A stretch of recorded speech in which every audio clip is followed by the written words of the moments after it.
Hello everyone, welcome back to the Prepared Mind. Time for a Negro Modelo, and look out. Look out, we've got some real stupid action right on our horizon. Okay.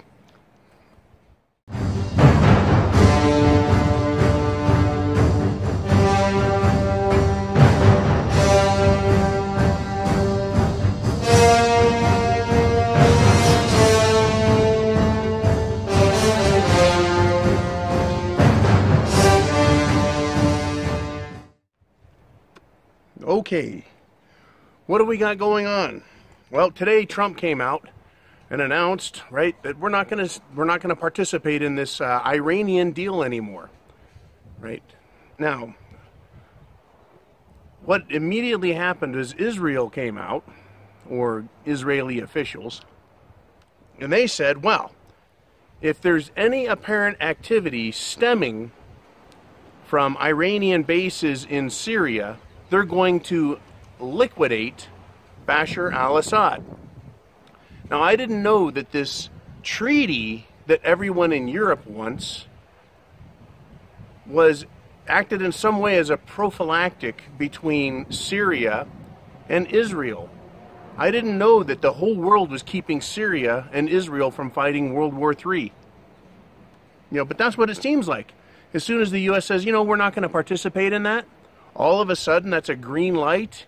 It's a thumbs up. It's a, we're letting the dogs loose on them. Is that what, is that what's really going on? Well, I don't think so. At least I don't think that's what the truth is. But that's certainly how Israel is acting. So what I want to talk about here are two different types of people, or rather two different types of governmental entities and how they operate. There's the type that negotiates, works with others, and wants peace, but reserves its military might for war. And then there's the type of nation, another type, that always threatens war and war first, and will always go after someone else, preemptively, always, right? And that's what Israel is acting like. Now, have they attacked anyone? No, but could they have been the one that bombed last week over in Syria? It could have been. Still a lot of mystery about that, who bombed part of Syria. What concerns me as an American, what concerns me as a human being, what concerns me as a prepper, is all of the bravado that's going on. Trump hasn't caused a war to be started yet. And that's good, right? It's really bothersome, though, that everyone wants to come out rattling sabers and then some, threatening war at every turn. Now, is this Netanyahu's version of what Trump does? He's going to come out and say, this is his way of saying, my button's bigger than yours. And, is that what this is about? As far as I'm concerned, right, the whole world is a very fucked up place. Diplomacy, everyone speaks a different language. Economically, everyone speaks a different language, right? It is we're on, I can't say this with enough conviction without sounding like I'm being overly dramatic. We're on the verge, though, literally, of World War III. We're on the verge of the ultimate economic collapse. And most people, and that's a problem. People go, well, who cares about most people? I care about most people, because they're on the same fucking planet with me. Most people don't seem to have a fucking care, a rat's ass. They don't care. I don't care. I've got other things to worry about.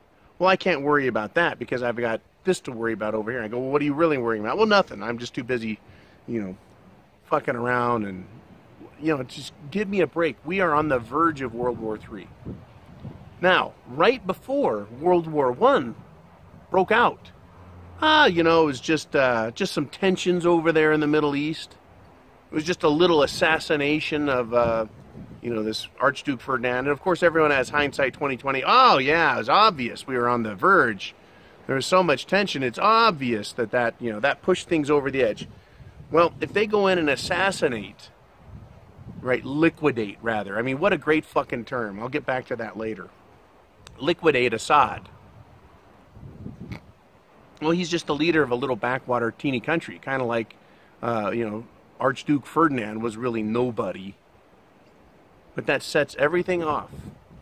In hindsight, everyone will go, yeah, I saw World War III start. I was there. Yeah. Didn't think anything of it at the time. Yeah, well, I did, and I do. And that's why you're here, and that's why I'm here, is we're preppers. We're seeing what's going on. We're a fucking gnat's ass from stepping in deep shit. Now, one of the problems is it's not just the U.S. and China and Russia that have nuclear weapons. So does the U.K. So does France. In fact, France used to be like number 3 in the world for nuclear testing. I'm pretty sure they've nuked plenty of atolls in the southern Pacific. Thank you very much, French, for doing that, for destroying some delicate ecosystems in some of the most beautiful places in the world. Fucking jerk-offs. But I do love France, and I do love the French people. I like the French language even. I took 3 years of French in college. I'm sorry, in high school. I took 3 years of frustration in college.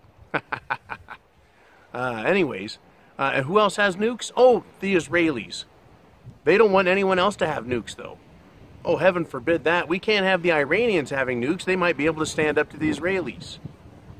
But once you get nukes, you're in that club. You're in that other place. That other room where you can talk like a big boy, I guess. Well, we can't have that. What we do know is the Israelis will fly over Iran and bomb the shit out of them. They've done it in the past. So has the United States. Trump really hasn't done anything to Iran yet. He's talking to them. He's going through this negotiation process. Perhaps what's being said is part of his plan. To use Israel and their hawkishness with regard to war. Maybe he's willing to use that to his advantage, to negotiate with Iran. Because surely Iran doesn't want to go to war. I mean, really, who wants to go to war and have all of your people killed, irradiated, shot, strafed, starved to death, and economically impoverished for the next 50 years to pay for a war that didn't benefit anyone? And that's why I look back and I go, well, there's 2 types of governments. There's the governments that cooperate and want peace. They have an army, but that's not the first thing they turn to. And then you have governments that do turn to their military right away and just attack people. If I were to operate like that, or if you were to operate like that, and we can make an example out of that, right? If you've got a problem, how do you solve it? Well, you go talk to the person. If something criminal is going on, you file a complaint with the police. If it's civil, you go to court and deal with it and negotiate in court, which is what the court civil trial is. It's negotiating terms, right? But you don't walk over to their house and say, look, if you pull that shit again, I'm going to shoot you. The reason we don't do that is because that raises the level of hostility, right? It creates in your neighborhood a little world war. The police show up with their guns, everyone's shooting everyone, it's a fucking mess.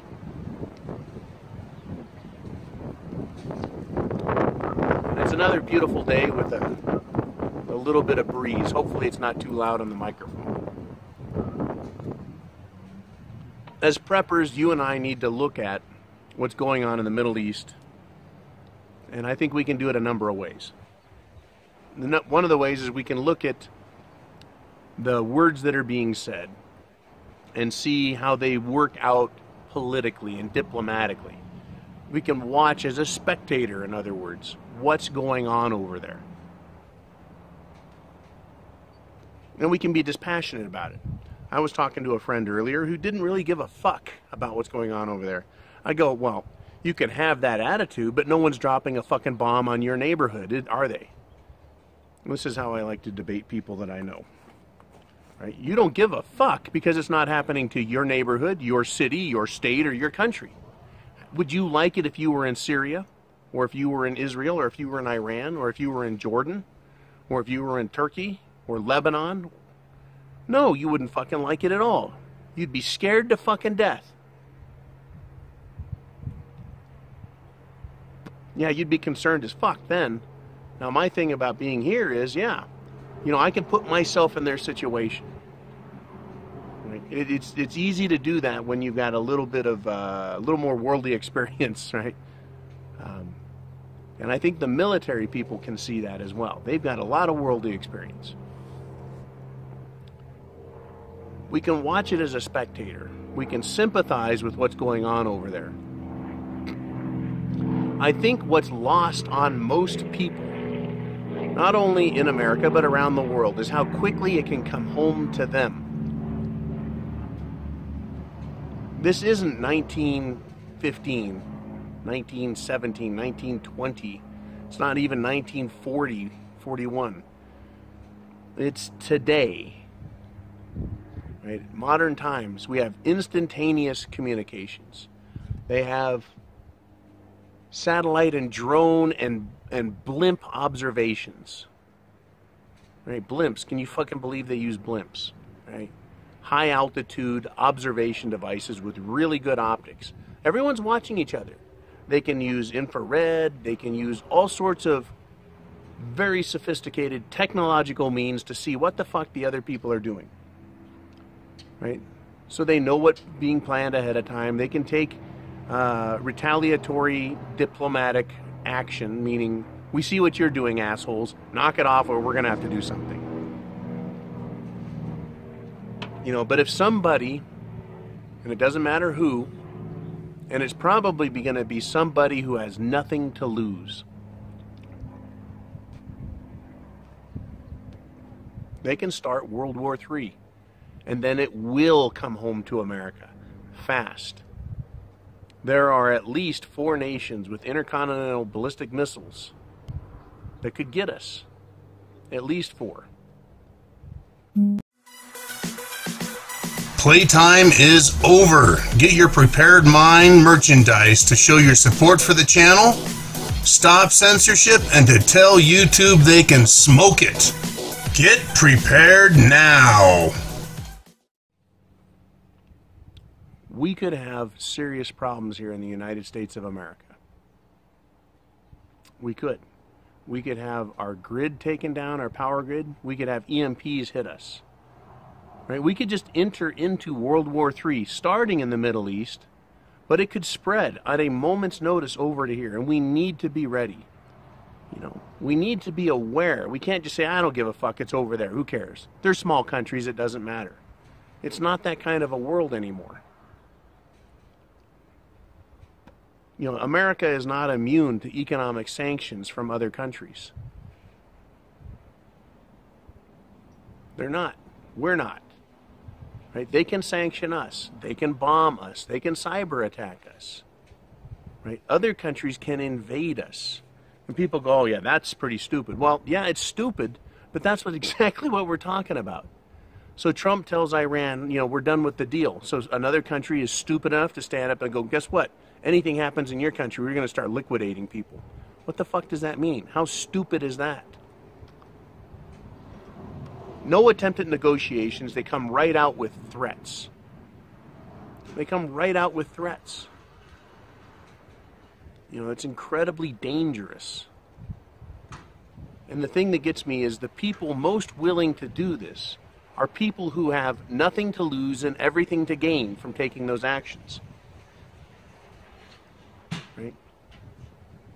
For some reason, Israel believes that everyone wants to kill them and wipe them off the face of the earth. And I can understand having that opinion, but no one's invaded Israel.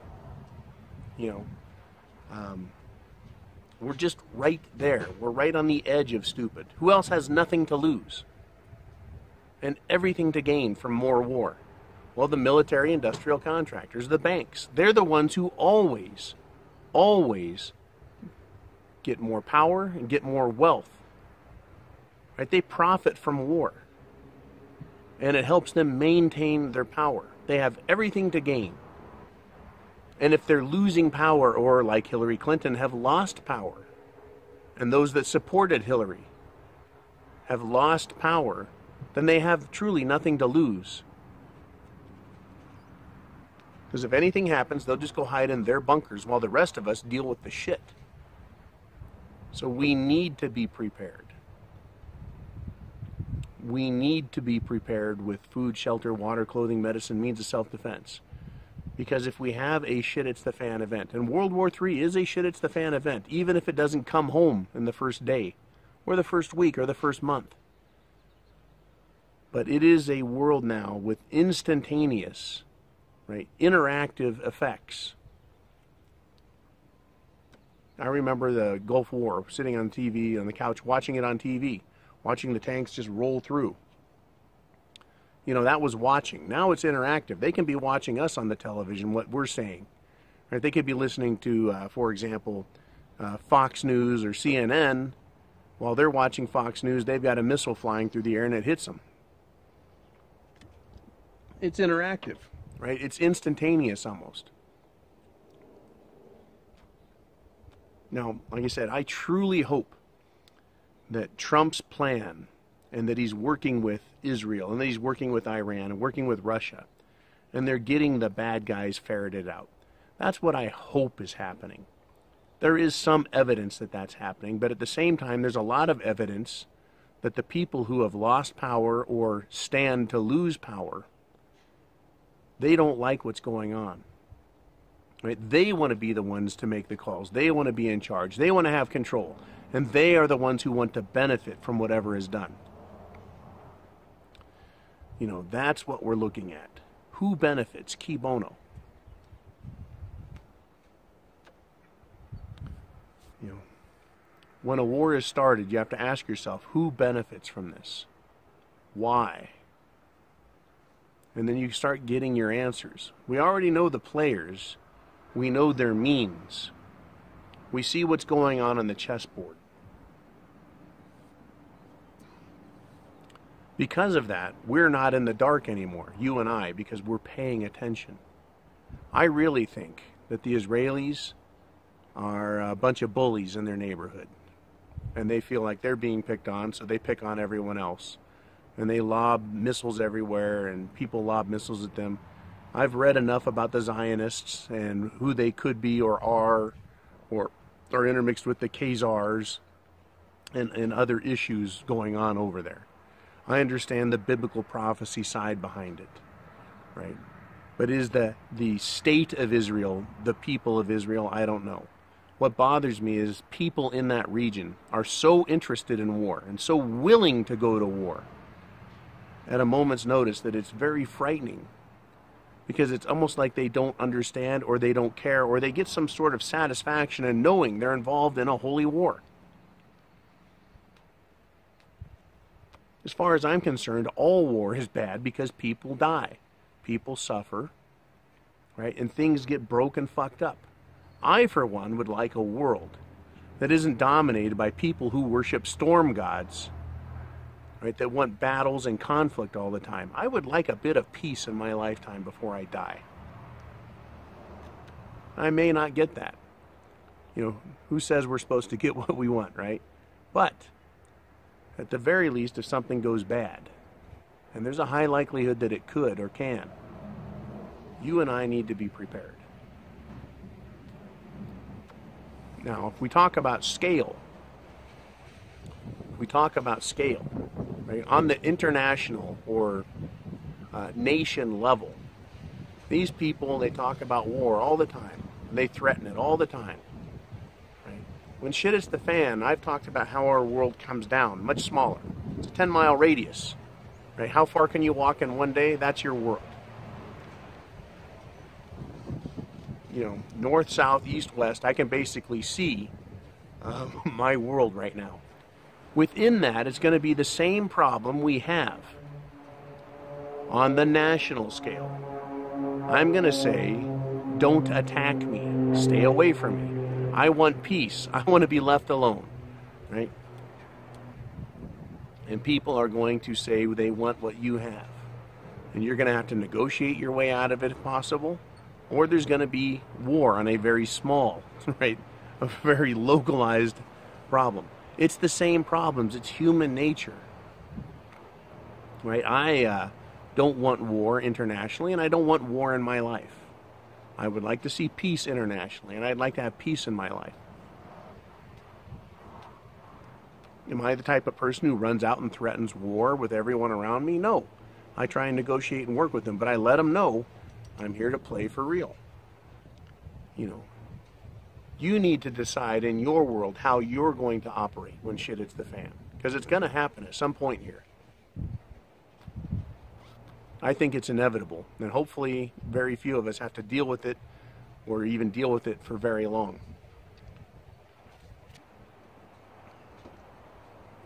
But, you know, I've talked in the past about the psychology, people's different psychology. A lot of people just don't care. Of the people that do, you run into those two camps.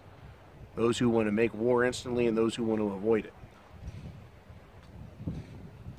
Or rather, those who avoid it but are ready for it in case they can't avoid it. So, I guess you could ask yourself, what camp are you in? How are you going to behave when shit hits the fan? Right? Are you ready for what's going on over there right now between Syria, Iran, and Israel? Are you ready for the players that are backing those people, like Russia, China, United States? Are there other players we're not aware of, like the Saudis, like the cabal, right? The CIA, the MI6 guys, the Mossad, the people working behind the scenes that are basically taking a shit with stick on it and waving it at everyone's faces, causing trouble.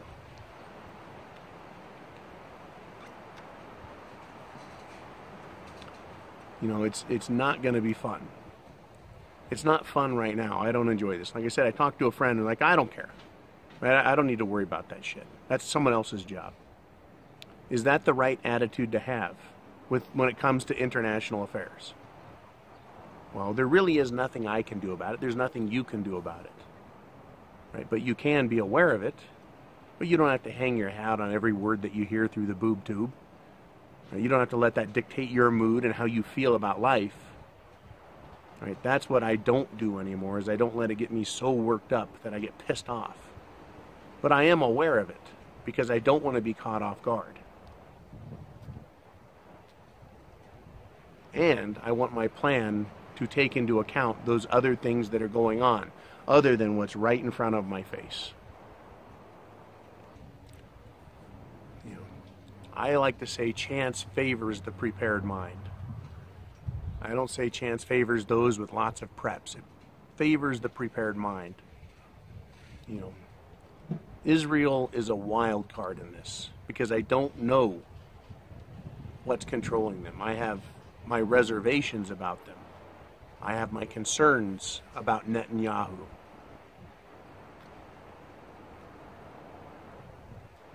You know, I've heard, just like everyone else has had an opportunity to hear, that Trump was going to go after North Korea, then Syria, then Iran, and then Israel. You know, if he's chosen those areas of conflict to take on in that order, what's that tell us? You know, what can we glean from that? Well, North Korea is now kind of like a friendly. I wouldn't call them an ally, but a friendly. But they started out as an adversary. Same with Syria. Trump went in there talking a bunch of shit, and turns out now, okay, we're all going to play nice. We're friendly about it. Iran comes next. Now, if Trump can go in and negotiate and work with Iran and become on friendly terms with them, we'll just use that term friendly. Is Israel looking, going, yep, he's going through all the steps and motions, but we don't want to be on friendly terms with everyone. We want adversarial terms with everyone. We want to always operate from the we're going to nuke the fuck out of you first.